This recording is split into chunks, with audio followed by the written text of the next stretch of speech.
Mike Conway owns a small TV station in Lake Tahoe, California.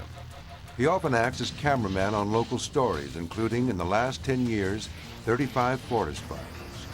The Autumn Hills fire almost cost him his life. I went down to the fire scene in order to shoot a public service announcement for our local station because it was a little early in the season to have a fire of this magnitude break out.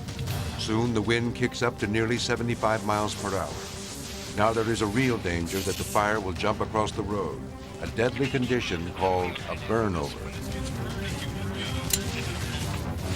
Whipped by the wind, the heat of the fire becomes so intense it begins to vaporize everything in its path. The fire chief orders an immediate evacuation. Mike jumps into the back of a pickup truck and continues to tape as a wall of flame rushes to the road's edge. The 1,000-degree inferno hits, and Mike realizes the truck is not moving.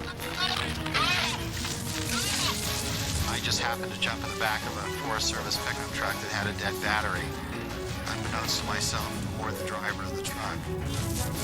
Mike tries to protect himself, balled in a corner, kicking his feet to get the embers off, holding his breath to protect his lungs from the flesh-burning heat.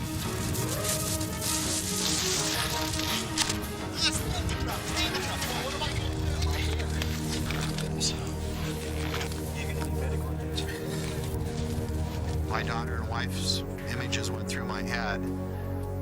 The worst injuries I received from the fire was a third-degree burn on my left hand, where I grabbed onto the rail of the truck because it was so white hot it took it down to flesh in my palm. My right hand was second degree. It swelled up pretty significantly. My whole face was second degree. I lost some flesh on my earlobes. I lost a good portion of the hair that I have on my head, which grew back relatively quickly. It melted my shoelaces on my boots, but it didn't hurt the camera because I ended up laying on the camera.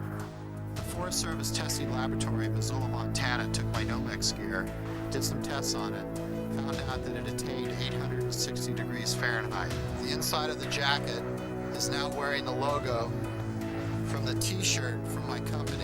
I think somebody needed to tell the story. I think it's helped some firefighters probably save their lives.